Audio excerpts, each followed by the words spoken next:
El campo de aprendizaje cultural de Zipaquirá, enfocado en la recuperación y el fortalecimiento del patrimonio y la tradición cultural, nos muestra 6 de las leyendas zipaquireñas. La historia de Cundinamarca en su tomo quinto, última publicación hecha en el año 1982. En uno de sus apartes dice que por auto del 25 de junio de 1600, dado en Guatavita, el oidor don Luis Enríquez anunció visita al pueblo de Zipaquirá. En aquella época y hasta avanzado el siglo XVIII, se enunciaba Zipaquirá con C. Documentos, el 15 de julio se dice que salió el oidor Enríquez, salió de Tocancipá con sentido a Zipaquirá, de la cual da testimonio el acta levantada por el escribano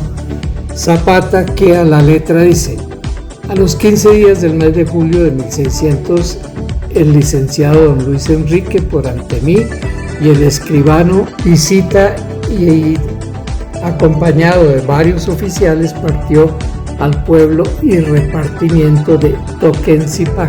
Tenemos en cuenta que ese Tocancipá que denuncia por aquel entonces se refiere a la actual Tocancipá. Nos sigue narrando el autor, por el cual fue caminando hasta un río que llaman de Tibitó, donde estaba una balsa, y se pasó a la otra banda. Se fue caminando por el borde del río, por el camino citado, hasta llegar a un molino, y por junto a él se apartó y se fue caminando por las tierras de los indios del dicho pueblo de Zipaquirá, según dijeron algunas personas, y fue mirando las dichas tierras y sitios. Es bueno comentar en este punto que Zipaquirá era capital de una provincia. Para ese entonces algo muy elemental era que toda la provincia, que hace mención los documentos históricos, tienen como sustento para su población la sal, que va a ser el común denominador de todos los apuntes históricos que observamos en nuestro deambular averiguando por todos los antecedentes de nuestros antepasados. Remitiéndonos a estos documentos, podemos hacer mención del acta de su fundación. Esta nos dice que elegido el sitio de Pacamén, que para la nueva población, conforme al acta anterior, el oidor visitador don Luis Enrique da como fecha inicial el día 18, dice que profirió el auto de poblamiento en dicho lugar de los indios de los repartimientos de Zipaquirá, Antigua Chicaquicha, Suátiva, Nemenquirá, Guateque, Baita, Cogua, Nemesa, Pesa, Pacho y Tibitó, con un total, dice el documento, de 618 tributarios, se refieren a habitantes. De allí sale la fecha formal de fundación de Zipaquirá, el 18 de julio de 1600. Esto es ajustándonos al texto estrictamente histórico, pero vale la pena hacer mención a los antecedentes en el decir del común del zipaquireño.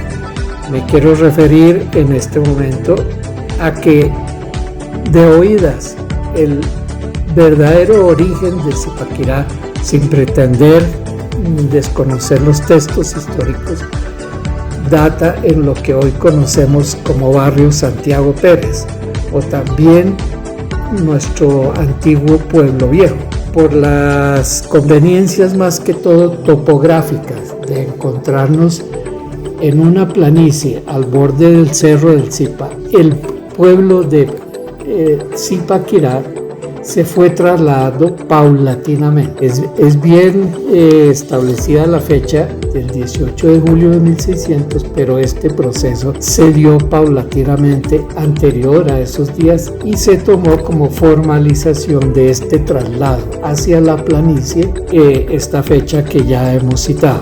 Igualmente es importante tener en cuenta que Zipaquirá creció en torno a la planicie que bordea el Cerro del Zipa o ingreso a las salinas de Zipaquirá.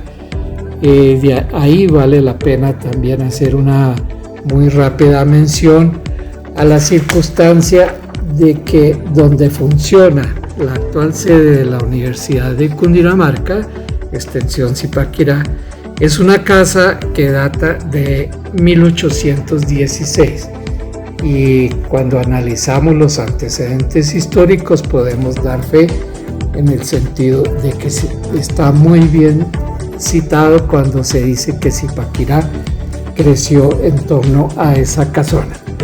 Otro aspecto fundamental que debemos tener en cuenta es la riqueza, el poder económico que significaron para Zipaquirá, la región y la nación, las actuales salinas de Zipaquirá. Remitiéndonos al texto histórico, nos dice que es privilegio de la tierra cundinamarquesa tener las minas de sal de Zipaquirá, y aun que en una época fueron olvidadas y sin aprovechar, su importancia fue reconocida con los tiempos. Tan importante producto elaborado en panecillos fue el principal artículo de su comercio con las naciones vecinas aún enemigas, y fue el que señaló a Jiménez de Quesada cuando sin rumbo iba por las comarcas del Opón y del Carare hasta hallar la sal de Zipaquirá, Nemocón y Tausa que llevaban los indios guanes. Esto se considera fue la estrella que guió al descubrimiento del nuevo reino de Granada. De tal manera que, como es conocido por muchos zipaquireños, con la sal de Zipaquirá se financiaron inclusive hasta las campañas emancipadoras, la guerra de la independencia. Todo esto fue financiado con la sal de Zipaquirá. Haciendo un salto en la cuenta de estos periodos, podemos venir al año de 1960, cuando con sobrada razón el presidente Alberto Lleras Camargo ordenó fijar en las escalas de la actual alcaldía municipal una placa que a la letra dice: yo diría que con sal de Zipaquirá fue bautizada la República. Esta placa resume en gran forma el aporte de Zipaquirá, no solo con hombres, con joyas que las damas zipaquireñas entregaban por amor a su tierra, sino con el más preciado de sus productos, como lo fue la sal. Reitero, la financiación de una campaña libertadora que nos llevó por diferentes rumbos, pasando por el movimiento de los comuneros, por la pretendida reconquista del pacificador Pablo Morillo. Un aspecto bien importante que se ha considerado siempre en la tradición histórica de Zipaquirá ha sido su aspiración para ser capital del departamento. En este aspecto es bueno citar lo que nos dicen los textos históricos cuando la división del país se hizo para conformar varios departamentos, de lo cual fue autor el presidente Rafael Reyes. Tuvo un claro propósito descentralista al querer considerar en cabeza de las principales ciudades un gobierno provisional correspondiente a su importancia histórica y política con relación a los territorios que les eran o debían ser sufragantes por razones económicas y geográficas. Es por eso que para la época de 1900, Zipaquirá se consideraba un emporio económico, como lo hemos citado en otras apartes, su contribución a la independencia. Entonces, como contribución, como retribución a esta circunstancia, una vez que se constituyó el departamento de Quesada, bordeando el año 1904, Zipaquirá fue considerada capital del departamento. Los zipaquireños siempre hemos comentado que desde estas épocas se mantiene esta ilusión y se ha competido generalmente con las aspiraciones de ciudades como Girardot. Pero ¿qué ha tenido Zipaquirá de ventaja? Su ubicación geográfica. Si bien Girardot es una ciudad quizás urbanísticamente más grande, es bueno tener en cuenta que queda un poquito distante, mientras que la posición geográfica de Zipaquirá es a todas luces favorable por estar a muy pocos kilómetros de Bogotá y estar ubicada en el epicentro del departamento, ya no de Quesada sino de Cundinamarca. Catedral diocesana. En 1604, el corregidor Pedro Tobar Buendía comienza a construir un centro doctrinero franciscano popular, la parroquia de Vinos, de dicho país. De 1724 a 1726 fue reconstruida por el corregidor Pedro Tobar de Buendía, quien hizo 6 imágenes y campanario de madera ermita o iglesia pequeña. Para cuando fue elegida como parroquia tenía la construcción básica de 2 grandes pilastras y la nave central. Por decreto del 3 de agosto de 1779, el señor arzobispo de Bogotá, Antonio Caballero de Góngora, crea la parroquia de Blancos, con el título de la Santísima Trinidad y San Antonio de Padua, siendo esta el escenario de la firma de las capitulaciones comuneras el 8 de julio de 1781.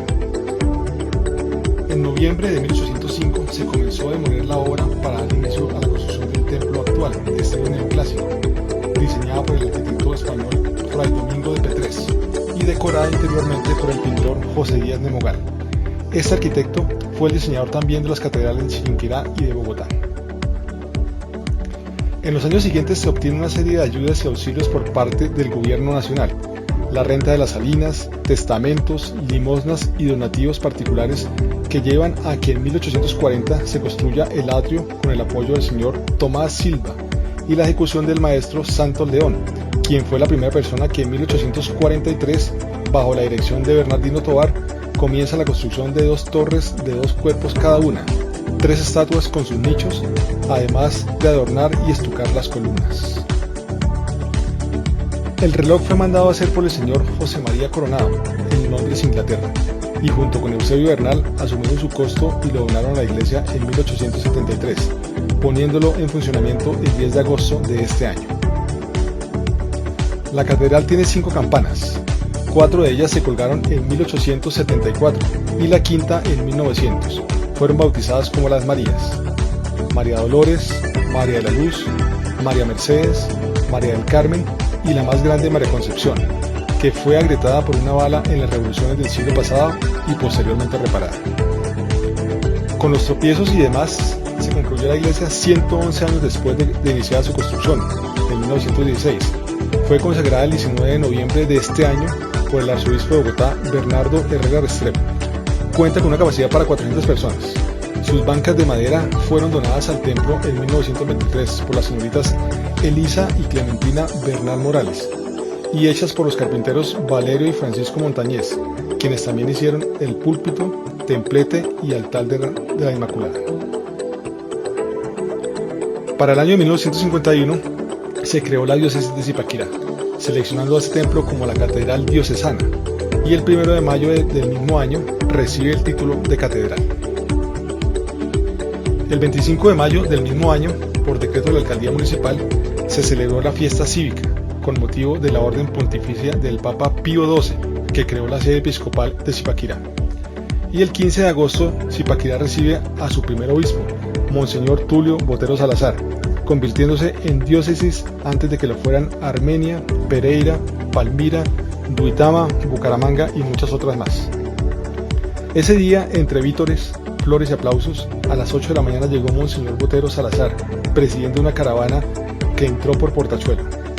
Monseñor Joselín Castillo y el alcalde Jorge Segura recibieron al prelado y le entregaron las llaves de la ciudad. La caravana se detuvo frente a la Salinera de los Andes, en la calle Primera con carrera 10ª, donde Monseñor Botero se colocó su atuendo de obispo. De allí el desfile siguió hasta la catedral. En 1967, un terremoto pone en peligro la estructura del templo y se inicia la restauración arquitectónica y reconstrucción del presbiterio, el tambor en vez de cúpula, la piedra y el ladrillo a la vista. Se pelaron las paredes que antes estaban pintadas y decoradas. Se quitaron los altares, dejando solamente los dos altares laterales, el de la Virgen del Carmen y el de San José. En 1974 se termina el piso en piedra. En 1979 se culmina el mausoleo de los mártires ipaquireños y en 1991 la capilla mausoleo de los obispos. Declarada Monumento Nacional el 12 de marzo de 1982 y en el año 2006 su fachada se hallaba altamente deteriorada y se inicia nuevamente una restauración general. Gabriel José de la Concordia García Márquez, más conocido como Gabriel García Márquez, escritor nacido en Aracataca, Magdalena, en el año de 1924 y quien culminó sus estudios en el Liceo Nacional de Varones de Zipaquirá, esto hacia el año de 1946. ¿Pero por qué? Nos preguntamos. Yo creo que todos resultó Gabo en Zipaquirá. Pues bien, así rápidamente les cuento que cuando él viene viajando en el tren a vapor que lo traería hasta Bogotá por la ruta del río Magdalena, conoció a David Arango, quien por esa época era el director de becas en el Colegio San Bartolomé, quien le sugirió que estudiara como becario en el Colegio Nacional de Varones de Zipaquirá. Y fue así como Gabriel García Márquez acepta esta sugerencia y en 1943, sin haber escuchado nunca de este municipio, llega a Zipaquirá con su colchón y su baúl para formarse académicamente, como lo mencionara en su libro 4 años de soledad, Gustavo Castro Caicedo, otro gran escritor colombiano. Gabo ya era conocido por escribir poemas, cuentos y dibujar caricaturas en su antiguo colegio en Barranquilla, pero fue en el Liceo Nacional de Varones, donde el mismo Gabriel García Márquez años más tarde reconoce fue graduado de poeta, orador y escritor.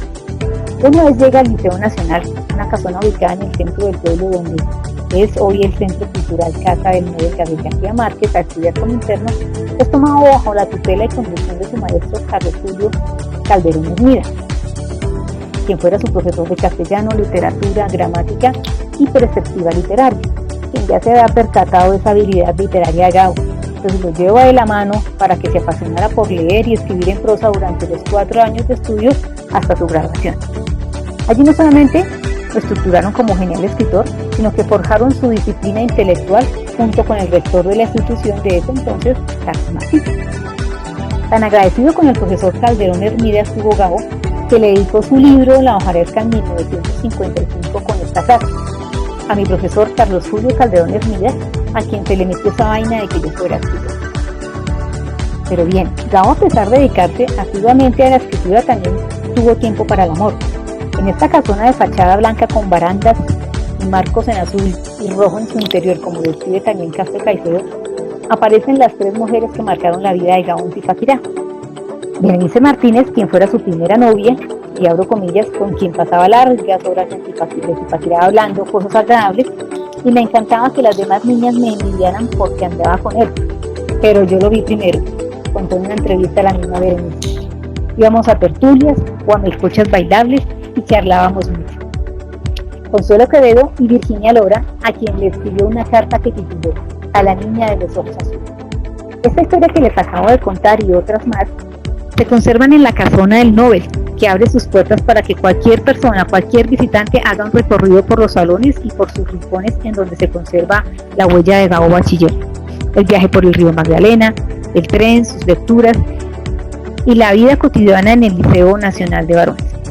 Así que anímense y visítenla. Hoy la Casa del Nobel es un centro de formación artística donde, como lo sostuvo el sugerente de la institución Luis Enrique Rojas, tenemos las escuelas de teatro, música, artes populares, visuales, percusión.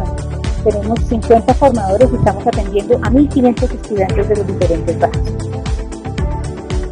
Quiero resaltar la influencia que tuvo este municipio en su formación como escritor y recordar a otra de las grandes leyendas zipaquireñas. Pues como dijo Dazo Saldívar, uno de los biógrafos de Gabo, García Márquez no hubiera sido el escritor que es sin Zipaquirá.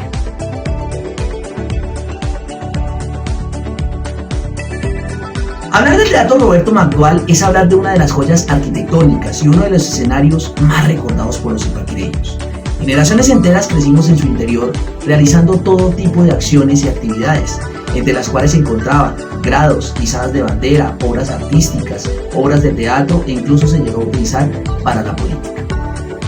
Sin embargo, con el pasar del tiempo, el teatro fue relegado al olvido y solo quedó como recuerdo de las mentes frágiles e inermes de los zipaquireños, quienes se dieron cuenta de que experiencias pasadas en el teatro simplemente quedaron representadas en una fotografía que quizás esté guardada en un anaquel de la casa.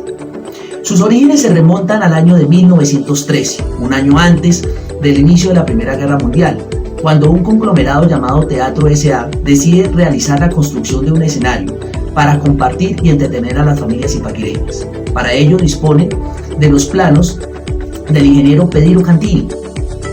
Sin embargo, las primeras fases se dan, pero la discontinuidad se presenta cuando existen escasos fondos para su representatividad y para su hechura, por lo cual deciden tomar los asociados de dicha junta y de dicho conglomerado una decisión de carácter trascendental.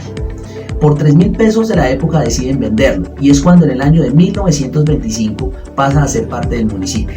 Algunos que ostentaban cargos públicos y algunas personas cercanas al teatro quieren continuar con la temática y quieren continuar con el proyecto. Sin embargo, deciden contratar a una persona experta en el tema, a un arquitecto e ingeniero cucuteño llamado José Lascano Verde, quien a partir de ello le da un toque a la imaginación y un toque al sistema arquitectónico de dicho teatro. Sillas, mesas, proyectores, telar e incluso un espejo de agua que se encuentra debajo de la tarima daba una proyección de ser uno de los mejores teatros de América Latina y del país. Su estilo clásico y sobre todo su estilo también colonial representaba una de las maravillas zipaquireñas, tan así que se le logró colocar el nombre de uno de los poetas y políticos más grandes de Zipaquirá, Roberto McDowall, hijo de una santanderiana y de un escocés, quien había sido diputado a la Asamblea del Estado Soberano de Cundinamarca en el año de 1872 y que con sus poemas, con sus poesías y con sus letras logró transformar y llenar de orgullo a muchos zipaquireños. El teatro de los sueños no es otra cosa que querer representar lo que tanto hemos añorado, la reconstrucción de nuestro teatro. Unas generaciones enteras que crecimos allí decidimos tomar a rienda suelta de poder saber la historia de dicho teatro para poder representarla. ¿Por qué no? Para traer viva aquellas épocas inimaginables, comparables quizás con la Belle Époque en Francia, cuando los hermanos Lumière trataron de realizar un tipo de proyección en el cinematógrafo. Historias verdaderas que se empiezan a ceñir en torno a lo que verdaderamente somos como zipaquireños. La identidad y tal vez la memoria histórica va a permitir que nuestro teatro reviva, y no solo en nuestras mentes y nuestros corazones, sino en una realidad plausible como la que estamos viviendo en una época de crisis. Les voy a hablar de la familia Quevedo. Esta familia era descendiente del general Nicolás Quevedo Rachadel, un ciudadano venezolano destacado por su valor patriótico como edecán del libertador Simón Bolívar. También fue conocido como el músico guerrero por su enseñanza y difusión de la música.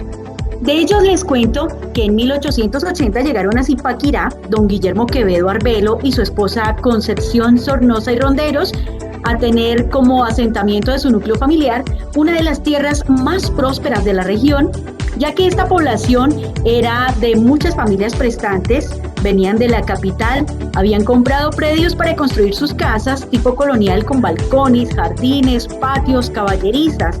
Esta familia Quevedo tomó su casa, que actualmente es un museo, está ubicada en la carrera tercera 769 en el centro de Zipaquirá.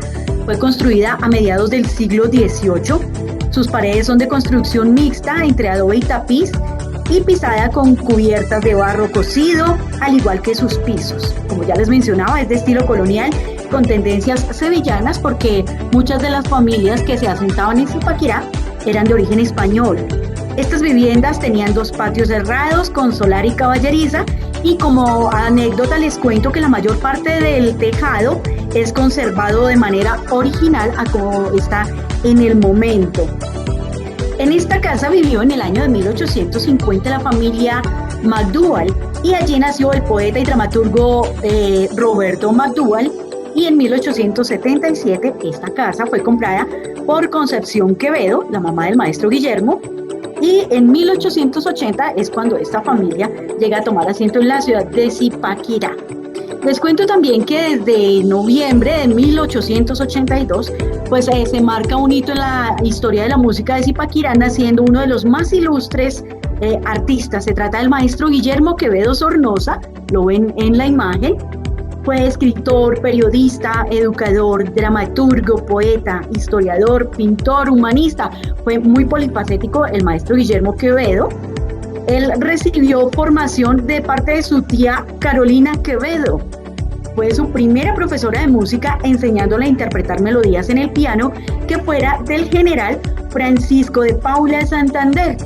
Ese piano que ustedes están viendo en la pantalla, en la imagen, llegó a manos de esta familia de manera curiosa por alguien que le llamaban el Chapín. Se trataba de Julio Quevedo Arbelo, tío del maestro Quevedo. Él fue profesor de piano de Clementina y Turia. Ellas eran hijas del general Santander y a él le vendieron ese piano. Pero para contextualizarles un poquito acerca de la historia de la música en Zipaquirá, es importante tener en cuenta que desde el año de 1826 varios vecinos adinerados de la población pues se reunieron, se asociaron para pagar un profesor de música. Y fue así como Mariano de la Ortúa se convirtió en el primer docente de música en Zipaquirá para un cupo de 20 estudiantes de violín, flauta, clarinete y piano. Posteriormente, Valerio Pachón, un aficionado a la música, organizó una pequeña banda de músicos en las que sus hijos eran los coristas y los músicos. Y luego le salió competencia, otra banda bajo la dirección de Víctor Pinilla. Eran todos de un mismo núcleo familiar y eran de baja estatura y con una característica muy especial: sus orejas eran largas y por eso fueron conocidos desde entonces como la banda de los conejos. Este rifirrafe musical duró cerca de 30 años hasta que ya se formó en Zipaquirá la escuela de música como tal. La familia Quevedo tuvo una gran representante en este sentido. Se trató de Conchita Quevedo, hermana del maestro Guillermo Quevedo Sornosa, porque en 1933 fundó el primer centro educativo musical de Zipaquirá. En la imagen la ven al lado derecho, es la persona que tiene las florecitas en el cabello. Ella es Conchita Quevedo y gracias a su vena artística como cantante, pianista, profesora de artes, coreógrafa, pedagoga musical, pues recibió todo el apoyo municipal para el mantenimiento de este importante centro de formación y ofrecieron becas a través de concursos de aptitudes musicales. También tenían lo que ustedes le llaman ahora las exoneraciones por recursos. Era un concurso que se hacía los últimos 10 días del mes de enero de cada año. Se seleccionaban según las aptitudes y los bajos recursos económicos, y estas becas tenían una duración de 3 años. El requisito era obtener buenas calificaciones, pues al igual que ahora. Conchita dejó un gran legado. Ella murió el 29 de octubre de 1976. Ven en la imagen el escudo de este importante centro de formación, que fue el punto de partida, fue como la primera escuela, la primera facultad de música de manera oficial en la ciudad de Zipaquirá. Toda una celebridad en el ámbito musical fue esta familia Quevedo, de quien se resalta de manera especial el maestro Guillermo. Vemos en las imágenes la máquina de escribir, que fue la que él utilizó para plasmar muchas de sus composiciones. Esta máquina en su momento la prestaba a nuestro Nobel de Literatura Gabriel García Márquez, quien manifestó en su momento, abro comillas, nunca supo el maestro que ni me atreví a decírselo, que el sueño de mi vida de aquellos años era ser como él. Esto lo dijo Gabriel García Márquez en su obra Vivir para contarla en el año 2002. Vemos también la habitación en donde el maestro Guillermo Quevedo se encerraba por horas y horas para plasmar sus mejores obras. El maestro Guillermo pues fue un talentoso artista. En 1904 estrenó en Zipaquirá su primera obra Revelatorum. En 1908 obtuvo el premio en el concurso internacional de la Casa Reuter. Fue fundador de la compañía del maestro Castillo del Conservatorio de Ibagué. Allí duró 16 años. Fue organizador de la banda de la Guardia Civil del Tolima, también de la del Regimiento de Páez. Y en 1905 funda la banda de Zipaquirá En 1934, luego de su regreso del Tolima, funda esta importante banda ya de manera oficial para alcanzar a estar conformada por 25 músicos que estuvieron en ella hasta 1974. En la imagen ven al maestro Guillermo Quevedo con sus músicos, que en su mayoría eran integrantes de la policía, y ellos eran los que ofrecían todos los domingos las retretas, los conciertos en el parque principal de Zipaquirá a las 12 del día. Era todo un deleite para los zipaquireños asistir a estas retretas. Fue tan importante la obra del maestro Quevedo que entre sus composiciones se destacan himnos, suites, fantasías, comedias, torbellinos, bundes, bambucos, pasillos, oberturas, y podríamos durar horas hablando de todo el trabajo musical que hizo este gran personaje zipaquireño, el maestro Guillermo Quevedo, que fue autor además de 2 monografías sobre Zipaquirá. La más conocida se publicó en 1951 y además, como dato importantísimo, fue compositor de la letra y el himno de nuestra ciudad de Zipaquirá. Importantísimo el legado del maestro Guillermo en esta casa Guillermo Quevedo Z, en esta casa museo, en donde precisamente reposa la puerta que ustedes ven ahí en las imágenes. Es la puerta que en su momento sirvió como custodia en la celda de los 6 mártires zipaquireños en su llegada a nuestra ciudad en 1816. Esta puerta fue rescatada, fue conservada y llevada a la sede del programa de música de la Universidad de Cundinamarca, gracias a la gestión del maestro Jaime Cardona, en ese entonces director de la sede Zipaquirá de la universidad. Luego dicha puerta fue trasladada a la Casa Museo, en donde actualmente se conserva. Son muchos los rincones que tienen tanta historia en la Casa Museo, como por ejemplo el puente de los candados que se encuentra en Europa, y aquí fue plasmada como una fuente. Esa fuente tiene diferentes candados y en el centro hay una pila en forma de corazón, y muchos de los visitantes vienen a dejar sus candados como muestra de amor allí en estas instalaciones. Vemos en pantalla también algunos de los instrumentos musicales que fueron utilizados en esa escuela de formación de Conchita Quevedo. Si seguimos recordando la Casa Museo, hablamos del Corredor de las Pailas. El Corredor de las Pailas es uno de los recintos que nos lleva hacia la cocina, y allí en este lugar reposan todavía algunos de los moldes, algunos de los recipientes en donde se elaboraban los más deliciosos manjares, entre ellos el caramelito rojo, que ustedes habrán escuchado o habrán deleitado sus paladares con ese caramelito rojo. Pues resulta que este caramelito rojo, además de ser una de las delicias de Zipaquirá, también fue la fuente de inspiración para un gran artista. Se trata del boyacense Jorge Velosa, creador del grupo de los Carrangueros de Ráquira. Y bueno, este caramelito, después de mucho tiempo, para mantenerlo en la memoria, se convirtió en canción. Hola, mi nombre es Mauricio Roa y soy uno de los propietarios del Capo Cycling Café. El Capo Cycling Café está ubicado en el centro histórico de Zipaquirá, a media cuadra del parque principal. Es el único café con temática ciclista en el municipio de Zipaquirá, donde la bicicleta se impulsa como atractivo turístico en Colombia. Los productos que ofrecemos son de primera calidad, con un servicio personalizado, tanto de comida como de productos de interés al ciclista. Desde el 2018 venimos apoyando emprendimientos y marcas independientes que enfocan al ciclismo y la bicicleta como eje central de sus productos. Además, brindamos un ambiente único que genera lazos con el cliente a largo plazo. Hoy, en el marco de esta actividad llamada Leyendas Zipaquireñas, voy a contarles un poco la historia de una leyenda no solamente a nivel Zipaquirá, sino también a nivel nacional. Se trata de Efraín el Zipa Forero, o el indomable Zipa. Creador de la primera vuelta a Colombia en bicicleta en el año 1951, además de ser el primer ganador de una medalla de oro para Colombia en unos Juegos Internacionales. Su carrera ciclista comienza en el año 1948, cuando por el homenaje a los mártires zipaquireños se realizaba en Zipaquirá una carrera que consistía en ir ida y vuelta hasta la Cano. El Zipa Como trabajaba en la planta de soda y todos los días viajaba en su bicicleta de turismo al trabajo, decide inscribirse a esta carrera con tal de ganarse el premio que consistía en un reloj de pulso. Efectivamente, gana esta carrera y después de esto decide vender su bicicleta.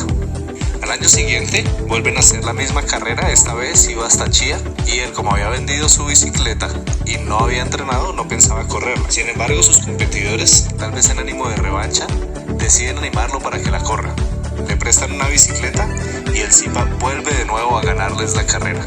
Estos dos triunfos lo animan a probar suerte en la Liga Bogotana de Ciclismo. Cuando llega allá, por no tener la mejor indumentaria en una bicicleta profesional, sus compañeros le hacen burlas. Estas burlas solo logran que el Zipa se llene de orgullo y les gane la primera carrera, una doble a Chía desde Bogotá. Ganar este tipo de carreras se vuelve costumbre en el Zipa. Durante ese año, cada 8 días se inscribía en carreras regionales y todas las ganaba. Es así como logra ser seleccionado para los Juegos Nacionales que se corrían ese año en Santa Marta, donde queda campeón y consigue un cupo para los Juegos Centroamericanos y del Caribe que se correrían en Guatemala, donde consiguió ganar la primera medalla de oro para Colombia en unos Juegos Internacionales. Estos 2 años de triunfo hacen del Zipa un deportista reconocido a nivel nacional. No contento con esto, piensa que en Colombia debería existir una carrera por etapas como se hacía en otros lugares del mundo. Le comenta esta idea a varias personas, todos dicen que está loco, que las carreteras de Colombia por su mal estado no se prestan para una carrera como estas y que nadie podría lograrlo. Él, para demostrarles que sí era posible, decide hacer un recorrido entre Bogotá y Manizales. Luego de esta hazaña, el periódico El Tiempo decide irse como patrocinador principal de la primera Vuelta a Colombia en bicicleta. Esta es solo una parte de la historia de esta leyenda.